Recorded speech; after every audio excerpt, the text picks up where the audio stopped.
Hello guys, നിങ്ങൾ ഇന്ന് കാണാൻ പോകുന്നത് 3G അടിച്ചിരിക്കുന്ന ഒരു ചേച്ചിയുടെ അനിയത്തിന്റെയും ജീവിതമാണ്. ഈ ജീവിതം ഒന്ന് പച്ച പിടിപ്പിക്കാമെന്ന് ഓർത്ത് എല്ലാവരെ പോലെ ഞങ്ങളും ഒരു ഓൺലൈൻ ക്ലോത്തിങ് ബിസിനസ് അങ്ങ് തുടങ്ങി. അത് നിങ്ങൾ കുറച്ച് പേരെങ്കിലും അറിഞ്ഞിരിക്കും അല്ലേ? പുതുതായി കാണുന്നവർ ഒന്ന് കൂടെ കൂടണേ. അങ്ങനെ നമ്മുടെ ബിസിനസിന് വേണ്ടിയിട്ടുള്ള സ്റ്റോക്ക് ഒക്കെ നമ്മുടെ നാട്ടിൽ നിന്നും ഒക്കെ പർച്ചേസ് ചെയ്തു. പിന്നെ നമ്മൾ അടുത്തൊരു സ്റ്റെപ്പായിട്ട് അങ്ങ് കോയമ്പത്തൂര് വരെ ഒന്ന് പോവാണേ. എവിടെ പരിപാടി അവതരിപ്പിച്ചാലും എനിക്ക് എന്തെങ്കിലും ഒരു കേടുവരും.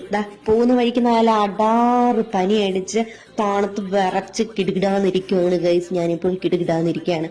സത്യം പറഞ്ഞാൽ അവിടം വരെ ചെല്ലാൻ പറ്റുമെന്നോ അവിടുത്തെ പോയ കാര്യങ്ങളൊക്കെ നല്ല ഭംഗിയായിട്ട് ചെയ്ത് തിരിച്ചു വരാൻ പറ്റുമെന്നോ ഒരു പ്രതീക്ഷയും ട്രെയിനിൽ ഇരുന്നപ്പോ എനിക്കില്ലായിരുന്നു കേട്ടോ. അത്ര മോശമായിരുന്ന അവസ്ഥ. വെളുപ്പിന് 4 കഴിഞ്ഞപ്പോൾ നമ്മൾ ഈറോഡ് സ്റ്റേഷനിൽ ചെന്നു. പിന്നൊന്നും നേരം വെട്ടം വെക്കാനായിട്ട് ഇരുന്നും കിടന്നും ഒക്കെ ആയിട്ട് സമയം കളഞ്ഞു. സത്യം പറഞ്ഞാൽ വലിയ ഐഡിയ ഒന്നും നമുക്ക് ഇതിനെ പറ്റിയില്ല. എന്നാലും ഫുൾ കോൺഫിഡൻസോടെ പെട്ടി തൂക്കി നമ്മൾ ഇറങ്ങാണേ. അപ്പൊ നിങ്ങളുടെ സജഷൻസും സപ്പോർട്ടും നമ്മുടെ കൂടെ ഉണ്ടാണേ.